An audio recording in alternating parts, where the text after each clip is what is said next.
Ok, el tema que vamos a revisar ahora es la insuficiencia cardíaca. Cuando hablamos de lo que viene a ser insuficiencia cardíaca, hacemos referencia a lo que viene a ser un síndrome clínico. Síndrome clínico que afecta tanto de manera estructural como funcional al corazón propiamente dicho. Si hablamos de la parte funcional y de la manera estructural, obviamente ambos van a alterar tanto el llenado como la fase de eyección. No hablamos nada más que en el llenado, hablamos de la diástole, y la fase de eyección hablamos de la sístole, muy conocido en el ciclo cardíaco. Esta parte de insuficiencia cardíaca se entiende cuando comprendemos lo que viene a ser el gasto cardíaco. Recuerden que el gasto cardíaco es una fórmula que es volumen sistólico por frecuencia cardíaca. El volumen sistólico normal es de 50 a 70 ml. Obviamente puede estar incrementado cuando yo aumento la precarga. La frecuencia cardíaca normal es de 60 a 100 latidos por minuto. Y todo esto, si aumento la frecuencia cardíaca, si aumento el volumen sistólico, voy a tener un aumento del gasto cardíaco. Y eso nos va a poder entender de que este gasto cardíaco en un paciente con falla cardíaca, con insuficiencia cardíaca, puede estar en dos situaciones. Puede estar incrementado o puede estar disminuido. Entonces, en el caso de que un paciente tenga un gasto cardíaco incrementado o un gasto cardíaco disminuido, ambos nos llevan a un mismo eje al sistema renina, angiotensina, aldosterona. ¿Por qué? Recuerden que aunque tenga yo el gasto cardíaco incrementado o el gasto cardíaco disminuido, todo esto va a causar una hipoperfusión. Y ahora te lo explico por qué ocurre tanto en un gasto cardíaco incrementado y en un gasto cardíaco disminuido, lo que es una hipoperfusión para que se active el sistema renina, angiotensina, aldosterona. Recuerden que para activar el sistema renina, angiotensina, aldosterona, yo tengo que activar mis células yuxtaglomerulares. Estas células yuxtaglomerulares que están cerca de lo que viene a ser la mácula densa, bueno, casi por el túbulo contorno distal, pero en general estas están muy relacionadas a poder activarse tanto por una disminución de la presión arterial, menos volemia hacia lo que viene a ser los riñones, lo que viene a ser una respuesta beta-adrenérgica o activación del sistema simpático, que igual correspondería a lo que viene a ser la parte beta-adrenérgica. Entonces, en caso de que el paciente tenga un gasto cardíaco incrementado, tenemos estos ejemplos, tiene un gasto cardíaco incrementado. Número 1, podemos ejemplificar lo que viene a ser un paciente con anemia.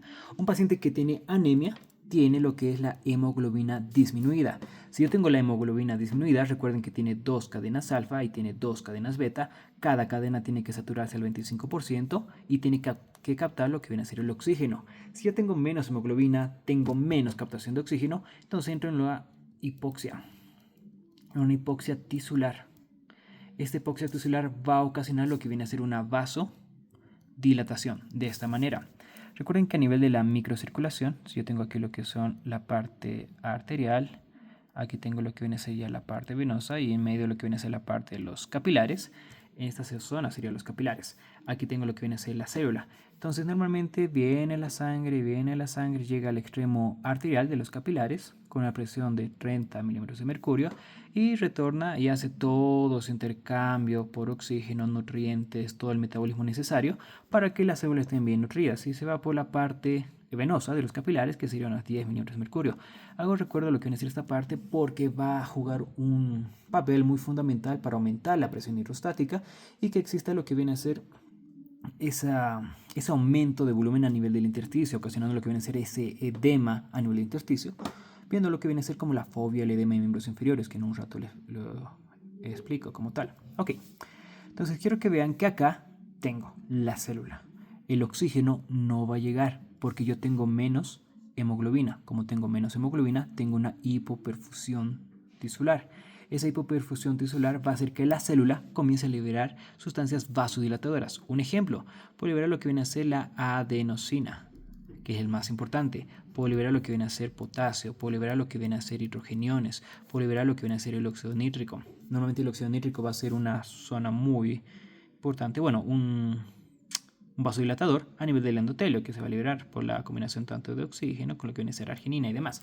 Pero ese es otro modelo como tal. Pero lo que concluimos, este paciente que tiene anemia, que tiene baja cantidad de hemoglobina, baja cantidad de oxígeno, va a ocasionar que exista una vasodilatación.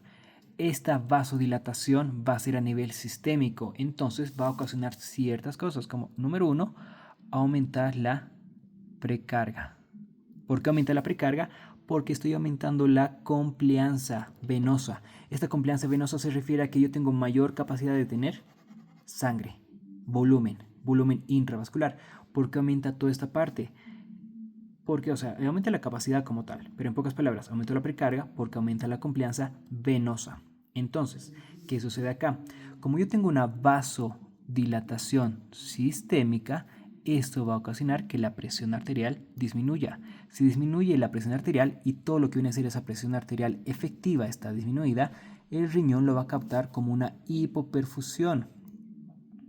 Esa hipoperfusión renal va a ocasionar de que se active el sistema renina-angiotensina-aldosterona. Entonces, todo este sistema renina-angiotensina-aldosterona va a terminar en mayor reabsorción de sodio con agua por los túbulos colectores, tanto el distal como el túbulo colector, y va a haber mayor cantidad de volumen intravascular. ¿Ok? Entonces, todo esto va a aumentar lo que viene a ser la precarga. Si aumento lo que viene a ser la precarga, va a llegar hasta lo que viene a ser la aurícula derecha, que sería por las venas cavas. Llega mayor cantidad de sangre, llena mayor cantidad de sangre. Aquí estamos en lo que viene a ser mi lado derecho del corazón. Entonces yo lleno lo que viene a ser mayor cantidad de lo que viene a ser las aurículas. Este ejemplo de mayor precarga, mayor volumen que está retornando lo que viene a ser la aurícula derecha, porque lo que vimos, el sodio, el agua, mayor volumen intravascular, esa vasodilatación, lo que viene a ser el aumento de la complianza, estira lo que viene a ser las aurículas. Entonces al momento de que estira las aurículas, existe el efecto o ese fenómeno de Banbridge. Ese fenómeno de Banbridge, por el estiramiento de los miocardiocitos auriculares en la aurícula derecha, hace que el nodo sinusal aumente la frecuencia cardíaca. Entonces estamos yendo a esa parte. Ya vimos que el gasto cardíaco no es nada más que volumen sistólico por frecuencia cardíaca. Que estoy incrementando, estoy aumentando la frecuencia cardíaca. ¿Qué también voy a aumentar? Lo que es el volumen sistólico, porque estoy aumentando lo que viene a ser esa parte de la precarga. Esa precarga va a ocasionar lo que viene a ser un aumento del volumen telediastólico. Entonces todo es como un ejemplo como tal. Entonces, por eso el paciente puede cursar con lo que viene a ser esa parte de un aumento del gasto cardíaco. Y los siguientes ejemplos que voy a dar son similares. ¿Como cuál? Número 1, lo acabo la cámara, puede ser lo que viene a ser la enfermedad de Paget.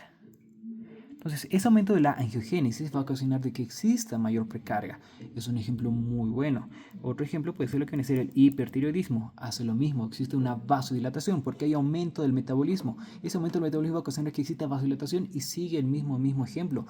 Esa vasodilatación, ocasionando esa vasodilatación sistémica, disminuyendo lo que es esa resistencia vascular periférica, ocasiona ese estado de hipoperfusión o que altera lo que viene a ser esa presión arterial efectiva. Entonces yo disminuyo la presión arterial efectiva, obviamente va a activar mi sistema renina-angiotensina-aldosterona, acabando en mayor reabsorción de agua y de sodio, aumentando el volumen intravascular. Otro ejemplo, un paciente con embarazo, hay mayor cantidad de volumen, pues ese volumen es dilucional como tal. La anafilaxia por la liberación de histamina, bueno, aquí lo voy a anotar. Paciente con anafilaxia. ¿Ok? Igual, ocasiona la liberación de histamina y eso va a ocasionar mayor vasodilatación y el mismo fenómeno fisiopatológico como tal. Pacientes que tienen fístulas arteriovenosas, esos pacientes con fístulas arteriovenosas obviamente van a tener mayor precarga y esa precarga va a ocurrir lo mismo. Llega hasta lo que viene a ser la aurícula derecha por el fenómeno de Banbridge, se distiende lo que es el nodo sinusal y aumenta la frecuencia cardíaca. Si aumenta la frecuencia cardíaca, obviamente lo que viene a ser el gasto cardíaco. Perfecto. Otro ejemplo puede ser el beriberi. Recuerden que un paciente que tiene aquí beriberi tiene disminución de la tiamina. La tiamina va a ser muy importante para sintetizar y tener lo que viene a ser ATP. Si yo no tengo ATP, yo no voy a poder contraer lo que viene a ser mi músculo liso. Entonces, nuevamente una vasodilatación. Otro ejemplo muy clásico que puede ser, que lo voy a poner aquí arribita, puede ser la fiebre. Recuerden que por cada grado que aumentamos 10 latidos por minuto, ¿ok? Entonces, voy aumentando, el paciente puede tener lo que es una taquicardia. Esa taquicardia, obviamente, aumentando la frecuencia cardíaca, va a aumentar el gasto cardíaco. Pero recuerden, este paciente tiene un gasto cardíaco, pero que no es efectivo como tal para poder abastecer metabólicamente y de oxígeno, lo que son todos los tejidos como tal. Entonces, esto es una forma de poder entenderlo, lo que viene a ser un paciente que tiene alto gasto cardíaco. Si tenemos que ejemplificar un paciente que tiene bajo gasto cardíaco, va a ser casi similar. Porque esto viene a ser casi mismo. Imagínense que yo tengo bajo gasto cardíaco. Entonces, este volumen inyectivo, este volumen de ventrículo izquierdo que tiene que ir a todas las células, va a estar muy disminuido. Ese volumen sistólico va a estar disminuido, la frecuencia cardíaca puede estar disminuida, arritmias y demás, o sea, bloqueos y demás puede ocasionar esa parte. Pero ¿en qué termina? En menos perfusión tisular. Si yo tengo menos perfusión tisular, obviamente voy a hacer nuevamente esa vasodilatación, porque necesito que llegue más sangre y demás. ¿Qué va a ocasionar todo eso? Nuevamente activar el sistema renina, angiotensina, aldosterona. Pero acá ya posiblemente en un bajo gasto cardíaco tenemos una alteración estructural y obviamente funcional. Recuerden que la parte estructural puede alterarse de dos formas y es otra forma de poder dividir lo que viene a ser la falla cardíaca. Ahí me voy a la parte anatómica. Entonces, la primera que consideramos para poder entender la falla cardíaca es esto. Aquí lo coloco. Insuficiencia cardíaca, un síndrome clínico donde tenemos desviación estructural y funcional. En la parte funcional tenemos un aumento del gasto cardíaco o una disminución del gasto cardíaco, ya sea el ejemplo que quieran tomar, pero esto depende tanto del volumen sistólico como de la frecuencia cardíaca. Ejemplos de que pacientes cursan con insuficiencia cardíaca pero con gasto cardíaco incrementado. El ejemplo más claro que sí o sí pueden dar es la anemia. Con anemia, ya vieron, vasodilatación, menos resistencia vascular periférica, menos presión arterial efectiva, esa diferencia de pulso también va a estar disminuida, hipoperfusión tisular, ya vimos que el riñón se activa cuando nosotros tenemos una presión arterial disminuida, cuando tenemos lo que es ese volumen renal va a estar disminuido. Recuerden que cada riñoncito tiene que llegarle lo que viene a ser 25% de gasto cardíaco. Bueno, no cada riñón, ambos se van dividiendo lo que viene a ser este 25 de gasto cardíaco. Normalmente tendría que llegarle de 1100 hasta 1200 ml de sangre a lo que viene a ser el riñón. Entonces, cualquier alteración a este nivel va a activar mi sistema renina, angiotensina, aldosterona por las células juxtaglomerares que van a comenzar a liberar lo que viene a ser renina y se va a encendir y demás. Y vamos a tener la angiotensinógeno, angiotensina 1, angiotensina 2 y tiene mucha relevancia clínica y fisiopatológica para poder entender. Ok, entonces esta es una forma. La siguiente forma de entender lo que viene a ser la falla cardíaca es viendo qué parte del corazón afecta. Porque algunos le dirán, ok, yo tengo lo que viene a ser un corazón derecho y un corazón izquierdo, anatómicamente y fisiológicamente, si quieren verlo así, una circulación mayor y una circulación menor. Entonces, en ese sentido, véanlo así. Yo puedo tener lo que viene a ser anatómicamente la falla del corazón tanto derecho como la falla del corazón izquierdo. Esto me va a dar una clínica diferente y muy diferencial. Anatómico. Ok. Esta diferencia tanto derecha-izquierda o a veces puede llegar a ser global. Ok. Entonces, anatómicamente puedo tener una falla derecha, izquierda o global cuando afecta a ambos ventrículos. Normalmente por la fisiopatología retrógrada que va a ocasionar una falla izquierda, termina una falla derecha y eso termina convirtiéndose en una falla global. ¿Qué pasa si yo tengo lo que viene a ser una falla derecha? Las características de una insuficiencia cardíaca derecha, bueno, en general, imagínense todo lo que está cerca del ventrículo derecho. Venas cavas superiores, venas cavas inferiores. Entonces, en lo que viene a ser fisiopatológicamente, puede ser la ingurgitación yugular. Vamos a tener esa ingurgitación yugular porque tenemos un corazón congestionado. Otro ejemplo, está cerca de lo que viene a ser la circulación portal porque tiene que desembocar a nivel de lo que viene a ser la vena cava inferior. Entonces puede ver lo que viene a ser una hepatopatía, lo que viene a ser una hepatomegalia, un hígado congestivo. Recuerden que el hígado congestivo es muy importante de entenderlo porque puede existir lo que es apoptosis. Entonces esa falla cardíaca derecha me lleva a una falla hepática. Porque recuerden que los sinusoides en general tiene una presión de 0 milímetros de mercurio. A nivel general, lo que viene a ser el hígado soporta lo que viene a ser presiones de 9 milímetros de mercurio. Ahora, imagínense que esto incrementa de la nada. Los sinusoides se van a congestionar. Si se congestionan, van a ocasionar una apoptosis a nivel de las células hepáticas, de esos sinusoides hepáticas, de mis hepatocitos. Entonces, voy a tener elevación de las transaminasas y demás, y alteración de lo que viene a ser toda la síntesis de las funciones normales a nivel hepático. Entonces, termina lo que viene a ser una falla hepática. Obviamente todo eso va a conllevar de que también un paciente tenga ascitis por la disminución de lo que viene a ser las proteínas. Recuerden que la albúmina, que es la proteína más importante para mantener lo que viene a ser la presión coloidosmótica en general, evitando lo que viene a ser la presión hidrostática, esa que demás, va a estar disminuida porque es el 95% que me da esa parte. Imagínense que la albúmina va a estar aquí. Me acerco un poquito más. Acá. Entonces recuerden que tenemos esa presión hidrostática que puede estar sacando lo que viene a hacer. Esto no es pH, es presión hidrostática. ¿Ok? saca lo que viene a ser el líquido intersticial, es lo que quiere sacar el líquido intersticial. Pero aquí tenemos lo que es la albúmina a nivel de los vasos, a nivel intravascular, que evita que nosotros saquemos todo ese líquido que está viniendo con esa presión hidrostática. Pero si yo tengo menos albúmina, todo este líquido va a comenzar a salir. Vamos a tener un trasudado, un éxodo, dependiendo cómo sea, de las características como tal. Ok. Entonces es la forma de poder dividirlo. La falla izquierda, normalmente lo que está cerca anatómicamente cerca de lo que viene a ser el ventrículo izquierdo, tenemos lo que viene a ser los pulmones. Entonces podemos tener un edema agudo de pulmón. Podemos tener lo que viene a ser esa congestión a nivel de lo que viene a ser los pulmones. Aparte, este edema agudo de pulmón me va a ocasionar el signo cardinal muy importante, que es la disnea. Entonces recuerden, todo paciente con insuficiencia cardíaca, aquí lo coloco, todo paciente con insuficiencia cardíaca, sí o sí, si viene con disnea, porque recuerden que tenemos la forma de medir la disnea, que es por el NIHA, que nos va clasificando en lo que viene a ser tanto grado 1, grado 2, grado 3 y grado 4. Pero lo que quiero que entiendan, todo paciente que viene con disnea, piensen en insuficiencia cardíaca. La disnea es una, más que complicación, es un signo cardinal de una insuficiencia cardíaca descompensada. Entonces, todo paciente con disnea que venga con insuficiencia cardíaca, tenga o no como tal ese diagnóstico ya dado, piensen en insuficiencia cardíaca, porque ese paciente se está descompensando y la disnea es un signo cardinal de que está descompensado ese corazón. Ok, ya que mencioné lo que viene a ser el NIHA, es importante manejar lo que viene a ser el NIHA porque podemos hablar de insuficiencia cardíaca, bueno, clase funcional, de lo que viene a ser el NIHA. No más grados, no lo vean como tanto grados.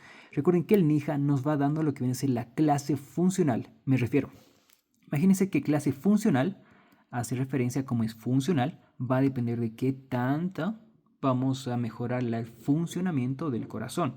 Me explico. Imagínense que ese paciente vino con un IJA 4. Ok. Como es funcional, podemos retrocederlo a un IJA 3. Como es funcional, podemos retrocederlo a lo que viene a ser un grado 2. Bueno, un IJA 2. Como es funcional, podemos retrocederlo a lo que viene a ser grado 1. Entonces, siempre nos vamos a los dos extremos. Un IJA 1 viene a ser un paciente que no tiene disnea, o sea, está tranquilo, o sea, está relax, si quieren verlo así. No es la manera correcta de mencionarlo, pero está relajado. En cambio, este paciente que tiene un IJA en lo que viene a ser 4, viene a ser un paciente que tiene esa disnea en reposo. Este paciente está normal, como tal. Si quieren mencionarlo como tal, tuvieron que decir lo que es sin limitaciones. Es una clase funcional, ¿ok? Entonces, NIHA 1, el paciente está relajado. No tiene limitaciones para hacer sus actividades físicas normales porque no presenta la disnea. En cambio, el grado 2 tiene en ligeras actividades físicas. No va a poder combinar. Imagínense que es un pintor o un carpintero o algo similar. Entonces puede hacer todas sus actividades normales, pero al final de su jornada va a sentirse un poco agitado. Entonces, esto es más que todo en la parte ligera. Tiene más que todo ser moderados esfuerzos como tal. O sea, véanlo así. Más que todo siempre pregunten lo que viene a ser el trabajo de la persona. Es muy importante conocerlo. Porque imagínense que fuera un pintor y le dicen, ok, ¿cuántas casas pintas al día? Yo pinto una casa al día. Perfecto. Y uno que tenga NIHA 1, que ya tenga insuficiencia cardíaca, dices, ok, esa clase funcional está, que no tiene limitaciones. Perfecto, porque se acaba toda la casa. En cambio, si es 2, le dices, sabes, yo estoy por culminar lo que viene a ser pintar la casa y siento lo que viene a ser como esa como que hice un poquito, al final hice un poco más de esfuerzo y ya, me quedé sin aire. Perfecto, es clase funcional 2.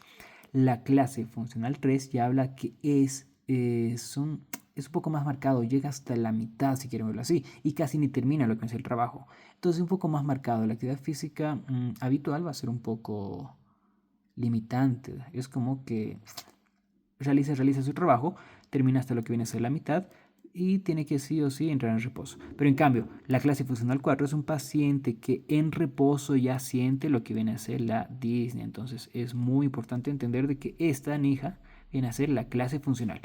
Funcional porque se puede pasar de un NIHA 4 a un 3, de un 3 a un 2, de un 2 a un 3. Puede evolucionar de manera favorable o de manera desfavorable. Ok. Ya tocando ese tema, recuerden que muy aparte que tenemos la clasificación del NIHA, tenemos la clasificación del AHA. Déjenme acomodar esto acá. Entonces, recuerden que la AHA igual nos da una clasificación. Esto es ya más para que todo analizar lo que vienen a ser estos pacientes como tal. Cachita. Entonces tengo lo que viene a ser A, B, C, D. Entonces, D va a ser de dispositivo. Miran, ¿cómo que dispositivo? Porque este paciente, viendo lo que viene a ser la clasificación del AJA, sí o sí va a necesitar un dispositivo extra, un marcapasos, tal vez un recambio valvular o algo similar, o un stent porque sufrió un infarto de miocardio, tiene una oclusión completa, más del 90% y demás. Entonces sí o sí necesita un dispositivo porque esta insuficiencia cardíaca es refractaria al tratamiento farmacológico. Ok, esto es lo último que vamos a llegar como tal.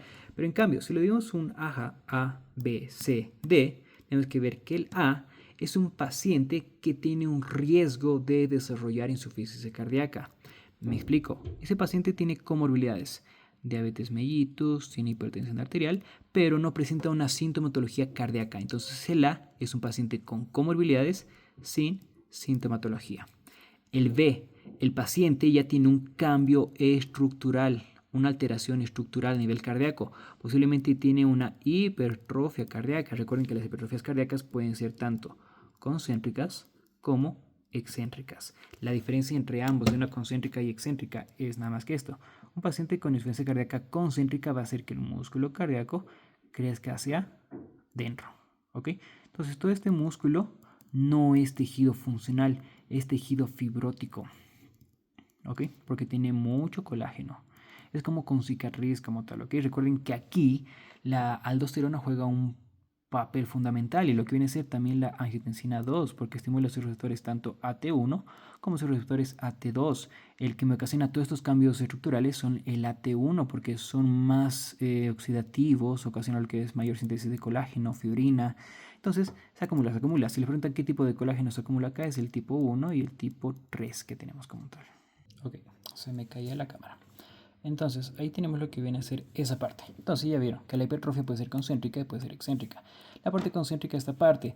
Si se dan cuenta, este músculo va a afectar lo que viene a ser tanto la parte de la sístole como de la diástole. En la diástole va a afectar lo que viene a ser este llenado ventricular, tanto la parte rápida como la parte lenta, o el pasivo y el activo, que lo vamos a ver demás. Y la sístole, porque este músculo no va a ser contráctil, va a ser un músculo inútil. Entonces afecta lo que viene a ser tanto la sístole como la diástole. Pero más allá que todo afecta la diástole. Entonces menos cantidad de volumen telediastólico, va a haber menos cantidad de volumen sistólico para inyectar y demás. En la parte excéntrica, cuando hablamos de las miocardiopatías dilatadas, entonces podemos tener un músculo cardíaco que en vez de ser así, va a ser así. ¿Ok? Bien delgadito. Está muy dilatado. Este dilatado afecta más que todo la sístole porque es un músculo inútil. Entonces afecta también la diástole, pero esta diástole va a estar incrementada y demás. Entonces imagínense que este corazón que es inútil para contraer y para eyectar, no va a poder hacerlo porque este músculo no va a poder hacer la eyección como tal. Entonces va a haber congestión, va a haber una sintomatología retrógrada. Entonces si es retrógrado, imagínense que detrás del ventrículo izquierdo está la aurícula izquierda. Detrás de la aurícula izquierda está lo que viene a ser toda la parte pulmonar. Entonces, en la aurícula izquierda va a haber dilatación de la aurícula izquierda. Y si hay dilatación de la aurícula izquierda, vamos a entrar con fibrilación auricular. ¿Ok? Si hay dilatación de la fibrilación, si hay dilatación de la aurícula izquierda, obviamente aumentan las presiones, mayor cantidad de volumen que no va a poder ir hasta lo que es el ventrículo izquierdo y estos pulmones se van a congestionar. Entonces, estos pacientes van a venir con una sintomatología, nuevamente, la disnea.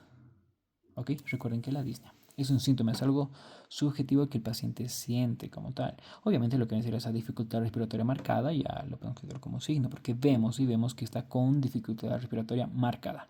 Nuevamente es muy importante entender esa parte. Ok, entonces nuevamente el AJA lo divide en A. Paciente que tiene una clasificación A para falla cardíaca es un paciente que tiene comorbilidades, enfermedades crónicas. Aparte de eso, es asintomático, sin sintomatología cardíaca, que sería netamente la disnea como tal. Uno que está en clase B ya tiene un cambio estructural, ¿ok? Puede ser hipertrofia, concéntrica, excéntrica, alguna alteración estructural, una valvulopatía, pero ese paciente en clase B es asintomático, viene sin sintomatología nuevamente. Entonces A y B son asintomáticos, pero el B ya tiene un cambio estructural, valvulopatía, dilatación cardíaca, una cardiomegalia y demás. En cambio el C es un paciente que tiene ese cambio estructural, más sintomatología cardíaca. La más típica, la disnea, porque recuerden que el paciente que viene con disnea es porque ese cuadro se está reagudizando y podemos considerarlo que es un paciente descompensado. Ok. En esa parte podemos analizarlo de que tenemos una clasificación anatómica, una clasificación, bueno, más que clasificaciones para poder entenderlo, si es por el gasto cardíaco y demás. Recuerden que también podemos verlo según el FEBI, la fracción de eyección del ventrículo izquierdo. Ok, esto es F. Ok, esta fracción del ventrículo izquierdo puede darnos la clasificación, porque vamos a decir FEBI reducido, FEBI, bueno, mejorado o simplemente es preservado como tal. Recuerden que la FEBI se va clasificando de esa forma, ¿ok? Entonces, un paciente que tiene una FEBI disminuida o reducido es menos del 40%. Un paciente que tiene una FEBI levemente disminuida va del 41 hasta 49%. ¿Ok? Y un paciente que tiene una FEBI preservada viene a ser más de 50%.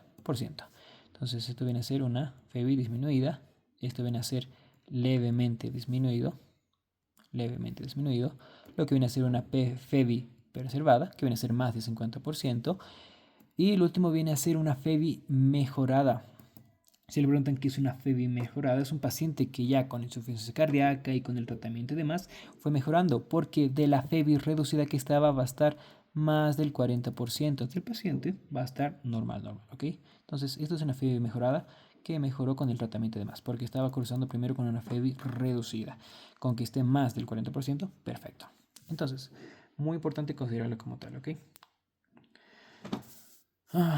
Y hablando de la parte del gasto cardíaco, la parte de lo que viene a ser tanto el NIJA, lo que viene a ser el AJA, lo que viene a ser según la FEBI, que esto lo vamos a ir analizando porque cada paciente tiene lo que viene a ser distinta forma de presentar la sintomatología y es importante sí o sí calcular lo que viene a ser la FEBI porque dependiendo de eso por un ecocardiograma, ya sea transtorácico o transesofágico, normalmente lo piden lo que es transtorácico, porque son pacientes adultos y meterle toda esa parte es hacer una valoración para ver si aguanta, porque no hay tiempo del esófago.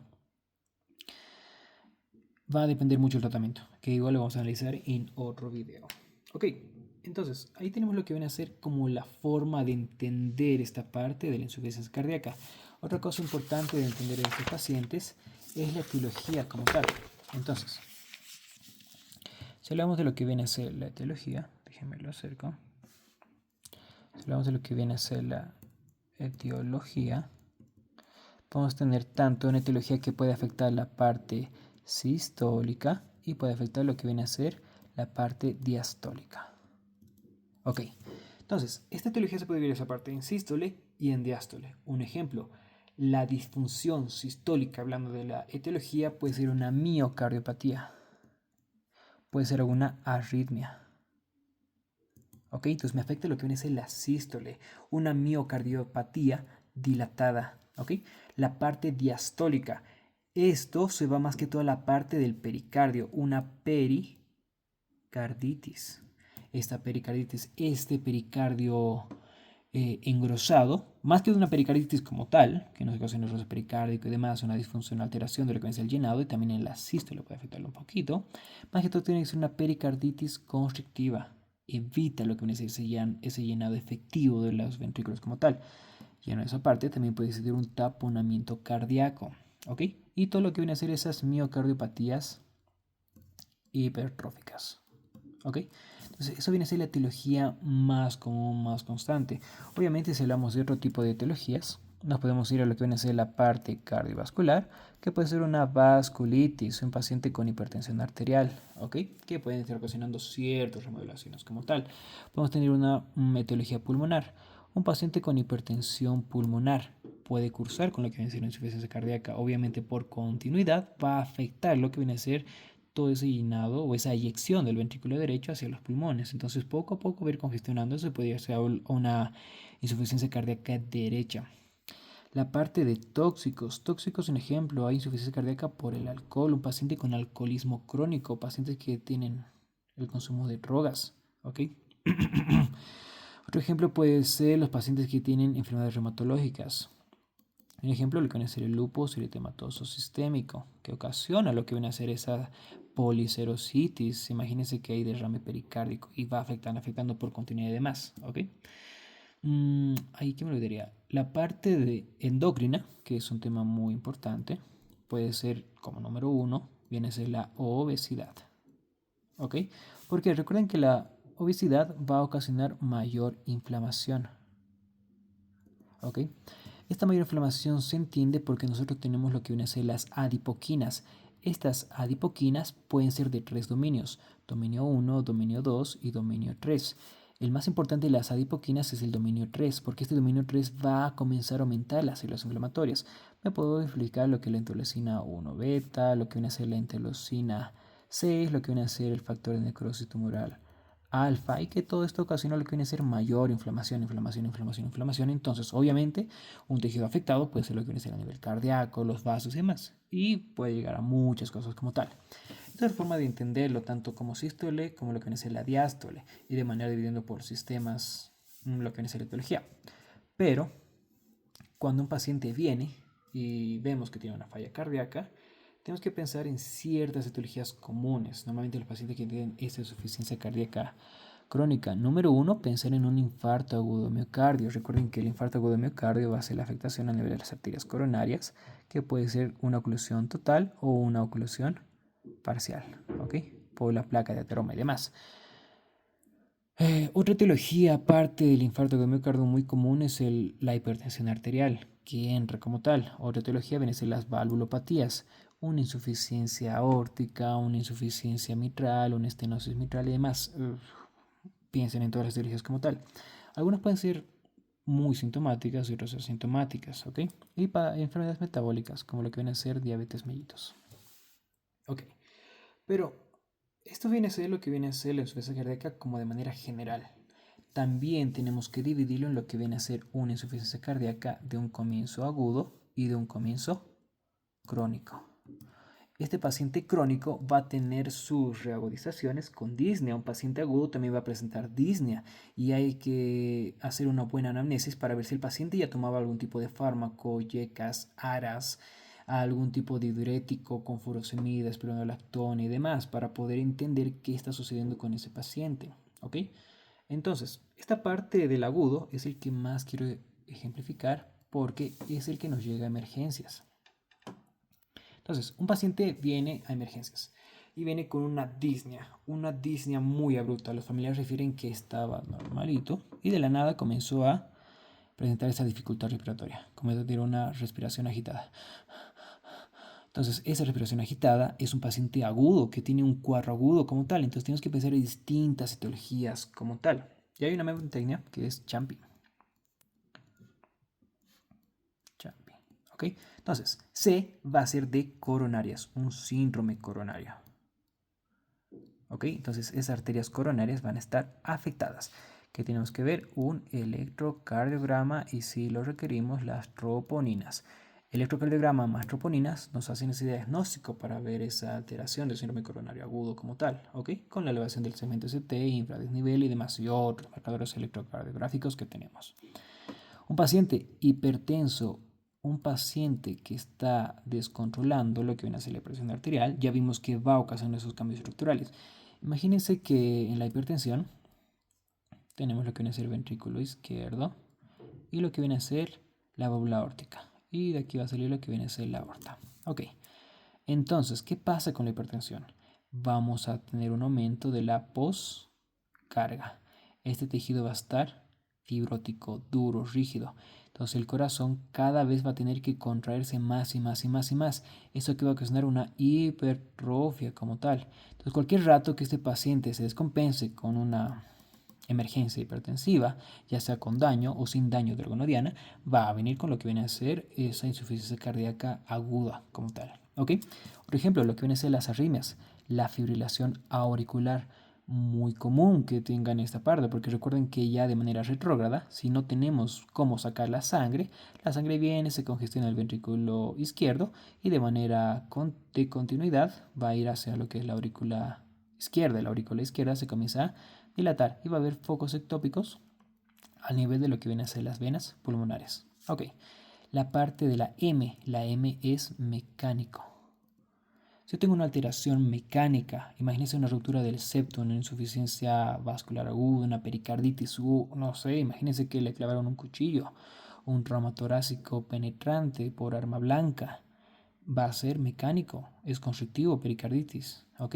Paciente con P, bueno, la P significa tromboembolismo pulmonar, ¿ok? De parte de pulmones. Entonces C, coronarias, H, hipertensión arterial, A de arritmias, M mecánico. M mecánico, ejemplo, la pericarditis constrictiva, que ya vimos que afecta lo que viene a ser la parte de la diástole. ¿Ok? Si afecta la diástole, un volumen eyectivo efectivo no va a existir, hipoperfusión, va a haber activación del sistema renina, angiotensina, aldosterona, toda mi parte neurohumoral. Recuerden que esa parte neurohumoral, que en un video lo vamos a describir lo que viene a ser toda la fisiopatología de cómo sucede, también molecularmente, porque es muy importante. Porque a partir de ahí vamos a poder entender que la farmacología tiene fármacos que aumentan la sobrevida y fármacos que simplemente son sintomáticos como tal. Un ejemplo, fármacos que actúan aumentando la sobrevida. Puede ser lo que viene a ser los YECA, los ARAs, la espironolactona. Me voy a la espironolactona. Recuerden que la aldosterona tiene un efecto cicatrizante oxidativo a nivel de los miocardiocitos. ¿Ok? Entonces la aldosterona, pero nosotros tenemos un antagonista mineralocorticoide. Ese antagonista mineralocorticoide viene a ser la espironolactona, que también lo conocemos de manera indirecta, ahorrador de potasio. Entonces, si afecta en la fisiopatología aumenta la sobrevida. Pero ¿qué pasa si yo al paciente le doy furosemida? Ese no aumenta la sobrevida, simplemente es sintomático, ya sea en las dosis que vaya a tomar este paciente o vayamos a aplicarle lo que es la furosemida, ya sea 40 miligramos, lo que viene a ser 80 miligramos, dependiendo qué tanto edema tenga en miembros inferiores o lo que viene a ser ese edema agudo de pulmón. Entonces tenemos este tipo de fármacos que aumentan la sobrevida, con los que actúan netamente en la fisiopatología, y los que no como tal, porque sí o sí tenemos que hacer un manejo sintomático. Ok, en la parte de P viene a ser un tromboembolismo pulmonar. ¿Qué puede ocasionar esa parte? Una falla, un aumento de las presiones hidrostáticas a nivel capilares pulmonares ocasiona esa parte. La parte de la I, un paciente que tuvo alguna infección reciente, neumonías, chagas, una miocardiopatía, una miocarditis, el corazón está inflamado, entonces viene a ser esa parte. Y de ahí lo vamos agregando lo que viene a ser tanto la T, la parte infiltrativa y lo que viene a ser la parte sistémica. Ok, entonces esta parte T es de tóxicos. Lo más común de la insuficiencia cardíaca que sea aplicado por tóxicos es el alcohol. El alcohol va a ocasionar insuficiencia cardíaca aguda. La cocaína puede ocasionar esa parte. Ese sistema adrenérgico va a estar muy elevado. Imagínense que hace una vasoconstricción por los receptores alfa 1. Entonces, aumenta la resistencia vascular periférica y que esté aumentado la resistencia vascular periférica no me va a dar una presión arterial efectiva como tal.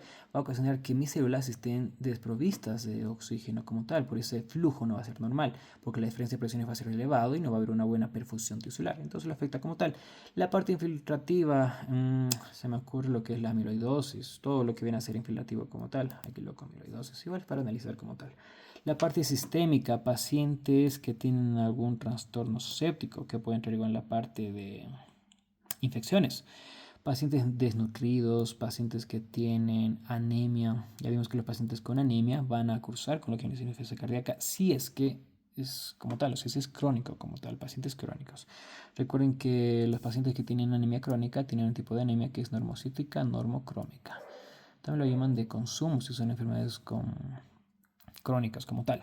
¿Ok? Entonces es muy importante analizar toda esta parte para poder entender los siguientes capítulos que vamos a explicar tanto la fisiopatología, lo que viene a ser la clínica, la clasificación. Ya vemos que la clasificación puede ser tanto por NIHA y por AHA. NIHA es la parte funcional y AHA viene a ser esa parte para ver en qué estadio está como tal, porque son pacientes que pueden tener comorbilidades, pacientes que tienen daño estructural, que son asintomáticos, y pacientes que tienen ese cambio estructural, pero ya son sintomáticos, y pacientes que son refractarios, lo van como A, B, C, D, muy importante. En hija clase funcional, recuerden que puede ser 1, puede ser 2, puede ser 3 y puede ser 4. 1, que está relajado el paciente, termina sus actividades. 4, en reposo, tiene disnea. 2, tiene que acabar sus actividades, pero al final ya se cansa. El 3, el paciente a mitad de todo eso ya se cansa y sí o sí tiene que entrar en reposo como tal. ¿Ok? Y recuerden que también esta parte de lo que viene a ser insuficiencia cardíaca aguda, lo dividimos en lo que viene a ser 4 tipos de formas, por lo que viene a ser esa tabla de Stevenson, que lo tenemos en frío, caliente y demás. ¿Ok? Bueno, frío, caliente y congestivo, no congestivo como tal, que lo vamos a describir en el siguiente video.